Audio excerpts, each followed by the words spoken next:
Okay, तो अभी हम नया टॉपिक स्टार्ट करेंगे, that is life history variation. ठीक है, तो अभी जो वेरिएशन आती है ना, बहुत चेंजेस आ जाते हैं, तो उसकी हम हिस्ट्री अगर स्टडी करेंगे तो क्या होगा कि उन लोग ने क्यों उनके अंदर वेरिएशन आया, क्योंकि उन लोग ने क्या किया ना, एनवायरमेंट में खुद को फिट बनाने के लिए उनके सरवाइव तो करना है, प्लस उनको रिप्रोडक्टिव भी करना है। ठीक है, रिप्रोडक्शन भी करना है, तो रिप्रोडक्टिव के लिए भी खुद को फिटनेस बनाना है। तो ये सब है कि उनको एक वेरिएशन तरफ लेके जाता है। ठीक है, जिसको हम डार्विनियंस फिटनेस बोलते हैं। Higher R value, R value हमने ऑलरेडी आगे डिस्कस कर लिया है। ठीक है, in which habitants in the habitants in which they live, और वही हैबिटेंट जहां पे वो लोग रह रहे हैं वहां पर ही उनको खुद को फिट बनाना रहता है। Okay, particular set of selection pressure, और अभी उनको रिप्रोडक्टिव हिसाब से रिप्रोडक्टिव फिटनेस तो आनी है। क्या, अगर वो लोग खुद को तो सर्वाइव कर सकते हैं बट रिप्रोडक्शन नहीं कर सकते, दे अनेबल टू रिप्रोड्यूस। ठीक है, तो क्या होगा, उनका तो जो चल रहा है जनरेशन वो एक्सटिंक्ट हो जाएगी, जैसे कि डायनासोर्स के एक्सटिंक्ट हो गए। ऐसे बहुत सारे 4-5 है बड़ी साइज के ऑर्गेनिजम्स है जिनकी पॉपुलेशन एक्सटिंक्ट हो गई है, क्योंकि वो लोग रिप्रोडक्शन ही नहीं कर पा रहे हैं। ठीक है, तो उनकी जनरेशन कैसे आगे बढ़ेगी। तो उनके पास ना ये ऑर्गेनिजम्स के ऊपर ना एक सिलेक्शन प्रेशर है कि नेचर किसको सिलेक्ट करेगा। नेचर उसी को सिलेक्ट करेगा जो एबायोटिक्स एंड बायोटिक्स कंपोनेंट्स के सामने लड़ सके, है ना। पर्टिकुलर हैबिटेट्स के जो भी एबायोटिक्स है, बायोटिक्स कंपोनेंट्स है, उनको फेस कर सके, और वो फेस करके वो खुद को सर्वाइव एंड रिप्रोड्यूस कर सके। उसी को नेचर भी सिलेक्शन के लिए नेचर सिलेक्शन करता है। Organism evolve towards the most efficient reproductive strategy. अभी कुछ ऑर्गेनिजम्स ऐसे होते हैं जो once in the life time ही ब्रीड करते हैं, जैसे कि स्पेसिफिक सैल्मन फिश है, बैम्बू है, वो एक ही बार रिप्रोड्यूस करते हैं अपनी लाइफ में। और अगर वो एक बार भी वो ही लाइफ टाइम में एक बार जो ब्रीड करना रिप्रोड्यूस करना रहता है, जो ब्रीड करना रहता है, ठीक है, और वो भी अगर वो लोग नहीं कर पा रहे तो उनका तो पॉपुलेशन एक्सटिंक्ट होने के उस पर आ जाता है। और कुछ ऑर्गेनिजम्स ऐसे होते हैं जो बहुत टाइम ब्रीड करते हैं, जैसे कि बर्ड्स एंड मैमल्स होते हैं। फिर दूसरा है कि कुछ और बहुत सारे ऐसे कुछ ऐसे ऑर्गेनिजम्स होते हैं, लिविंग थिंग्स होते हैं, जो large numbers of small size के ऑफस्प्रिंग को प्रोड्यूस करते हैं, छोटे छोटे ऑफस्प्रिंग को प्रोड्यूस करते हैं। वो बहुत सारे होते हैं, जैसे कि ऑयस्टर्स है, पैलेजिक फिश है।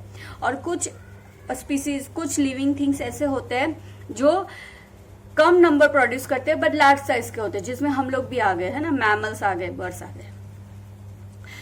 तो इकोलॉजिस्ट ने क्या सजेस्ट किया है, that the life history traits of organisms have evolved in the relation to the constraint imposed by abiotics and biotic components of the habitats in which they live। जैसे मैंने बोला कि वही सजेशन दिया है कि जो पर्टिकुलर हैबिटेट्स में जो भी बायोटिक्स एबायोटिक फैक्टर्स है, उसको जो फेस करके जो लिविंग थिंग सर्वाइव रह गया है वो ही आगे बढ़ेगा, उसकी जनरेशन ही आगे बढ़ेगी।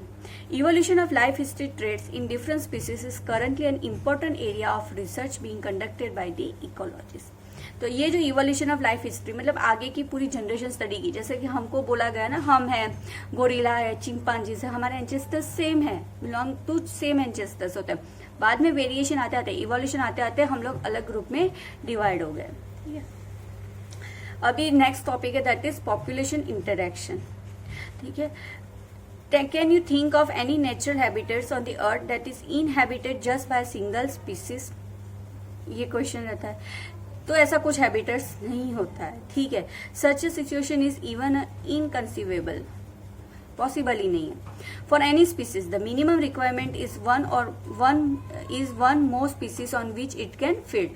क्या है ना, एक स्पीसीज है, अगर टाइगर को जिंदा रहना है तो वो जिसको मार के खा सके उनकी पॉपुलेशन भी होनी चाहिए। अगर लायन टाइगर के आसपास जो है डियर है, ठीक है, जीब्रा अब जो भी रहते हैं जिसके ऊपर वो लोग सर्वाइव करते हैं, वाइल्ड बफेलोस होती है, अगर वो लोग की पॉपुलेशन ही नहीं रहेगी तो टाइगर भी जिंदा नहीं रहेगा। ठीक है, तो ये अलग अलग स्पीसीज तो होने ही चाहिए, तभी ना वो ट्रॉफिक लेवल्स हमने स्टडी किया हुआ है वो बनेगा।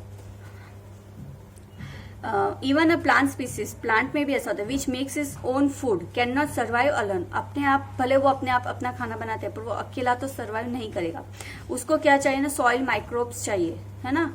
हम नाइट्रोजनस बैक्टीरिया के बारे में स्टडी किया जो नाइट्रोजन फिक्स करता है। तो वो उन पे डिपेंडेंट होते हैं। कुछ सॉइल माइक्रोब्स होते हैं जो ब्रेक डाउन करते हैं organic matter in the soil and return the inorganic nutrients for the absorption. तो कन्वर्जन करने के लिए, ऑर्गेनिक इनऑर्गेनिक का जो कन्वर्जन करने के लिए माइक्रोब्स चाहिए। Without that conversion is not possible. अगर माइक्रोब्स नहीं है तो सॉइल में वो कन्वर्जन नहीं होगा, तो प्लांट एब्जॉर्ब क्या करेगा? प्लांट को वो सोल न्यूट्रिएंट्स तो चाहिए ही चाहिए ना, मैक्रो न्यूट्रिएंट्स। तो वो प्लांट है वो माइक्रोब्स पे डिपेंडेंट है। अगर माइक्रोब्स की पॉपुलेशन नहीं है तो प्लांट्स भी सर्वाइव नहीं कर पाएंगे।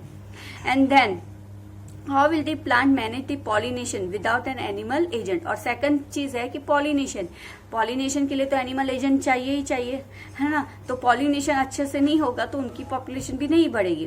तो it is obvious that in nature animal, plants and microbes do not and can not live in isolation. अलग अलग तो नहीं रहते, सबको एक साथ ही रहना है, but interacts in various way to form a biological community.